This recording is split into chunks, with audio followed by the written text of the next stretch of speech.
Galatasaray'ın Manchester City deplasmanında aldığı bir 2-0'lık yenilgi var. Şimdi kağıt üzerinde bakınca aslında beklenen bir sonuç gibi duruyor. Tabii sürpriz değil. Ama o gece sahadaki skordan yani o 2-0'dan çok daha büyük bir hikaye yazılıyordu aslında. Kesinlikle. Asıl dram yüzlerce kilometre uzakta Lizbon'daydı ve o anlarda stadyumdaki taraftarlardan teknik ekibe kadar herkesin gözü kulağı telefon ekranlarındaydı. Aynen öyle. Benfica'nın kalecisi Trubin'in o 98. dakikada attığı akıl almaz gol. Bir anda bütün denklemi değiştirdi ve Galatasaray'ın Avrupa kaderini yani resmen yeniden çizdi. İşte tam olarak bu. O an bu turun bütün hikayesini özetliyor aslında.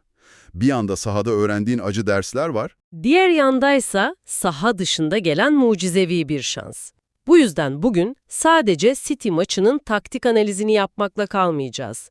Yani bu maç bize ne öğretti, o nefes kesen tur atlama hikayesinin ardındaki o inanılmaz matematik neydi? Ve en önemlisi şimdi ne olacak? Aynen. Bu zorlu yolun sonunda ödül olarak kapıda bekleyen iki dev var. Juventus ve Atletico Madrid. Hangisi Galatasaray için daha doğru bir rakip? Tüm bunları derinlemesine konuşacağız. Harika, o zaman ilk perdeden başlayalım. Manchester City maçı. Dediğin gibi bu bir yenilgiden çok bir seviye farkı dersi gibiydi. Pep Guardiola'nın maça başlarken yaptığı o hamle sanırım pek çok kişiyi şaşırttı. Hem de nasıl? Herkesin kanatta görmeye alıştığı Jeremy Dokuz'u bir anda merkezde adeta bir ikinci forvet gibi oynattı. Bu hamle Galatasaray'ın bütün savunma kurgusunu temelden sarstı değil mi? Kesinlikle sarstı. Çünkü bu rakibi şaşırtayım hamlesinden daha fazlasıydı. Bu rakibin zayıf noktasını çok iyi analiz ettiğini gösteren cerrahi bir müdahaleydi adeta. Nasıl yani? Dokuyu merkeze çekerek Galatasaray'ın stoperlerini yani Abdülkerim'i ve Davinson'u sürekli pozisyonlarından dışarı çıkmaya zorladı. Onlar Doku'yu takip etmek için öne çıktığı her an arkalarında Erling Haaland için devasa bir otoban açılıyordu. Anladım. Maçın ilk dakikalarından itibaren Haaland'ın sürekli o boşluklara yaptığı koşuları gördük zaten. Bu bir tesadüf değildi, bu tamamen planlanmış bir tuzaktı. Ve Galatasaray'da bu tuzağa ilk düştü diyebiliriz. Maç başında uygulanan o yoğun önde baskı stratejisi şimdi geriye bakınca büyük bir hata gibi görünüyor. Öyle görünüyor, evet. Yani dünyanın en ölümcül kontratak takımlarından birine karşı savunma çizgini bu kadar öne kurmak, bunun arkasında bir mantık var mıydı yoksa bu bir tür cüretkarlık mıydı? Cesaret ile intihar arasındaki o ince çizgi diyebiliriz belki. Elbette bir mantığı var. City'yi kendi sahasına hapsedip pas kanallarını kapatmak ve topu kazandığın anda kaleye en yakın yerden hücum etmek. Tamam, teoride güzel. Ama burada sormamız gereken asıl soru şu. Karşınızda Haaland varken ona koşması için 50 metrelik bir alan hediye etmek ne kadar akıllıca? Hiç değil. Galatasaray'ın yaptığı tam olarak buydu. Savunmayı bu kadar öne çıkarmak, City'nin Rodri gibi pas ustaları için adeta bir davetiyeydi. Topu alıp savunma arkasına tek bir uzun pas atmaları yetti. Haaland gibi hem hızlı hem de fizikli bir canavar için bundan daha ideal bir senaryo olamazdı. İstediği her şeyi ona altın tepside sundular resmen. Bu taktiksel çöküş sahadaki bireysel performanslara da yansıdı tabii. Bir yanda Leroy Sané'nin neredeyse takımı ayakta tutma çabası vardı. Evet. Lemina'nın orta sahadaki mücadelesi ve kaleci Uğurcan'ın farkı önleyen kurtarışları da cabası. Uğurcan çok kritikti. Ama diğer tarafta büyük maçların oyuncusu olarak bildiğimiz İlkay Gündoğan'ın bu kadar etkisiz kalması şaşırtıcıydı. Barış Alper Yılmaz da sanki sahada ne yapacağını bilemez bir haldeydi. İşte bu performans farkı bizi çok daha önemli bir konuya getiriyor aslında. Avrupa futbolunda kömürden elmasa dönüşme anı dediğimiz bir kavram vardır. O ne demek? Büyük takımlar sezonun ilk yarısını bir nevi kömür gibi ham ve dağınık geçirirler. Ama Şubat-Mart ayları geldiğinde yani eleme turları başladığında üzerlerindeki o yüksek basınçla birlikte adeta elmasa dönüşürler. Anladım. Larımızda ise genellikle tam tersi bir durum gözlemliyoruz. Evet, bir düşüş oluyor genelde. Aynen, lige verilen aralar, yoğun fikstür derken bu dönemde bir düşüş yaşanıyor City'nin maçı ikinci viteste hiç zorlanmadan kazanması, işte bu iki yapı arasındaki olgunluk ve sezon planlaması farkını acı bir şekilde yüzümüze vurdu. Ve maçın bir noktasında Manchester'daki oyunun pek bir önemi kalmadı. Dediğimiz gibi herkesin kulağı, gözü, aklı Lizbon'daydı. O anları bir hatırlayalım. Benfica-Real Madrid maçı. Her şey bitmiş gibi görünürken 98. dakikada Benfica kalecisi Anatoliu Trubin'in ileri çıkıp İnanılmaz bir an. kornerden gelen topa kafayı vurarak gol atması, bu futbolun yazabileceği en inanılmaz senaryolardan biriydi. Bir kalecinin golüyle gelen bir tur. Gerçekten de öyle. Ve işin ilginç yanı, o golün Galatasaray için ne anlama geldiğini belki de o an kimse tam olarak idrak edemedi. Nasıl yani? Burada bir eğer senaryosu üzerinden gitmemiz gerekiyor ki turun ne kadar pamuk ipliğine bağlı olduğu anlaşılsın.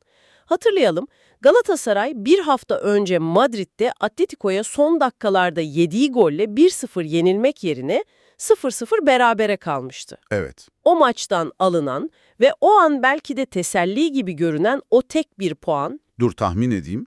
Eğer o puan olmasaydı. aynen öyle. Eğer Galatasaray o maçı 1-0 kaybetseydi, Trubin'in Lizbon'da attığı o son saniye golüyle elenmiş olacaktı. Vay canına. Puanlar eşitlenecek ancak genel avarajda geride kalacaklardı. O tek bir puan bütün kaderi değiştirdi. O an anlamsız gibi görünen bir beraberlik, haftalar sonra sizi turda tutan altın bir bilete dönüştü. Kesinlikle. Bu yeni formatın ne kadar acımasız ve ne kadar ince hesaplara dayalı olduğunu bundan daha iyi bir örnekle anlatamazdık. Bir gol, bir puan her şeyi değiştiriyor. Bu kadar dramatik bir şekilde turu geçmenin cilvesi de bu işte. Ödülünüz adeta ateşten gömlek. Önünüzde iki yol var. Biri Simeone'nin Madrid'i, diğeri ise Allegri'nin Juventus'u. İkisi de zor. Hangisi daha tercih edilebilir bir rakip emin olmak zor. Atletico'dan başlayalım. Onlarla daha yeni oynadılan bu bir avantaj sayılabilir mi? Bu çift taraflı bir kılıç. Yani evet, rakibi tanıyorsun, atmosferi biliyorsun ama onlar da seni tanıyor ve Diego Simeone gibi bir taktik dehası aynı hatayı iki kez yapmaz. Doğru. Asıl önemli olan şu: bizim aklımızdaki o eski sadece savunma yapan, topu rakibe bırakıp kontra arayan Atletico Madrid artık yok. Bu takım evrim geçirdi. Nasıl bir evrim bu? Artık topa daha fazla sahip oluyorlar, oyunu kendileri kurmaya çalışıyorlar ve çok daha organize bir yapıları var. Eskiden Arda Turan gibi bir sihirbaza topu verip hadi bir şeyler yap diyen takım gitmiş, yerine orta sahaya 100 milyon eurodan fazla para harcamış, Griezmann'ı bir oyun kurucu gibi kullanan, top yapabilen bir canavar gelmiş. Metropolitano'da da bunu hissettirdiler zaten. Kesinlikle, özellikle Metropolitano'daki o atmosferde ne kadar boğucu olabildiklerini daha yeni tecrübe ettik. Oradan galibiyetle dönmek Avrupa'nın en zor işlerinden biri. Diğer seçenekse Juventus, birçokları için kulağa daha çekilebilir bir kura gibi geliyor. Öyle bir algı var, evet. Neden? Sadece geçiş sürecinde olmaları mı sebep? Sebeplerden biri bu. Evet. Juventus bir yeniden yapılanma içerisinde. Savunmada zaman zaman ciddi zaaflar gösterebiliyorlar. Hücumda ise Dušan Vlahović gibi bir yıldıza sahip olsalar da istikrar sorunları var ve Kenan Yıldız gibi çok yetenekli ama henüz bu seviyeler için tecrübesiz gençlere bel bağlamış durumdalar. Yani Atletico'ya göre daha dağınık bir görüntüleri var. Daha az takım gibi görünüyorlar. Ama burada çok büyük bir ama var. Nedir o? İtalyan takımlarını, özellikle de Juventus'u Avrupa'da asla kolay lokma olarak göremezsin. Massimiliano Allegri dünyanın en pragmatik hocalarından biridir. Oyunun en kötü göründüğü anda bile bir şekilde 1-0'ı bulup maçı kilitlemeyi başarabilir. Taktiksel olarak sizi boğabilirler. Anladım. Juventus orta sahası belki eski gücünde değil, Pirlo'lu, Pogba'lı günlerden çok uzaktalar. Bu durum Galatasaray'a orta alanda bir üstünlük kurma şansı verebilir. Ancak İtalyan disiplinini asla hafife almamak gerekir. Peki her iki senaryoyu da etkileyecek ortak bir faktör var mı, böyle kritik bir detay? Hem de nasıl? Belki de en kritik detay. Lemina'nın sarı kart cezalısı olması. Bu yüzden İstanbul'daki ilk maçta forma giyemeyecek. Bu çok büyük bir eksiklik. Değil mi? Lemina sadece bir orta saha oyuncusu değil. O, takımın hem savunma sigortası hem de hücuma çıkıştaki ilk pas istasyonu.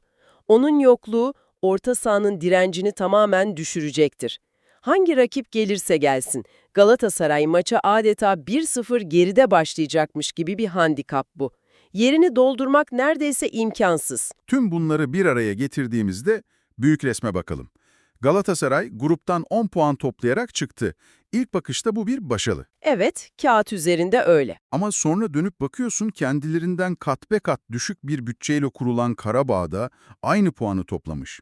Bu durum başarı tanımını sorgulatmıyor mu biraz? Kesinlikle sorgulatıyor. Şunu netleştirelim. Bu bir başarısızlık değil. Türkiye'den bir takımın bu yeni ve zorlu formatta gruptan çıkması her zaman önemlidir ve alkışlanmalıdır. Tabii ki. Ancak yapılan o devasa yatırım ve kurulan 200 milyon euroluk kadro düşünüldüğünde bunun olağanüstü bir başarı olarak adlandırılması da doğru olmaz. Bu daha çok gereğini yapmak olarak tanımlanabilir. Yani harcanan paranın minimum karşılığı buymuş diyorsun. Tam olarak öyle. Galatasaray bu kadroyu ligde şampiyon olmak ya da gruptan 3. çıkmak için kurmadı. Bu yatırımın hedefi Şampiyonlar Ligi'nde son 16 ve ötesiydi. Karabağ, Pafos, Bodoglimt gibi takımların başardıkları bize şunu gösteriyor. Futbolda başarıyı getiren tek şey para değil. Akıl ve organizasyon. Aynen öyle. Doğru organizasyon, taktiksel disiplin ve akıllı yönetimle çok daha azına, çok daha fazlasını yapabilirsiniz. Bu 10 puan, hedefe ulaşıldığını ama yatırımın karşılığının tam olarak alınamadığını gösteren bir karne gibi. O halde toparlayalım. Elimizde City'den alınan can yakıcı ama bir o kadar da öğretici bir ders var. Acı bir ders. Son saniye golleri, inanılmaz bir dramayla cepten çıkan bir tur var. Evet. Ve şimdi kapıda bekleyen, biri Simeone'nin organize gücüyle korkutan Atletico, diğeri ise Allegri'nin pragmatizmiyle her zaman tehlikeli olan Juventus gibi iki dev rakip var. Aynen öyle. Ve bu noktada dinleyicimizi kapanış için bir düşünceyle baş başa bırakalım. Lütfen. Galatasaray'ın köklü bir Avrupa geleneği olduğundan sıkça bahsedilir. 2000'deki UEFA Kupası zaferi, Real Madrid galibiyetleri vesaire. Ama bu analiz bize gösteriyor ki 25 yıllık hikayelerden çok bugünün gerçekleri ve yakın tarihin dersleri önemli. Çok doğru. Asıl soru şu. Bu yüksek maliyetli ve modern kadro, geçmişin mirasına yaslanmak yerine 3 hafta sonra başlayacak bu yeni eleme turunda kendi hikayesini, kendi geleneğini yazabilecek mi?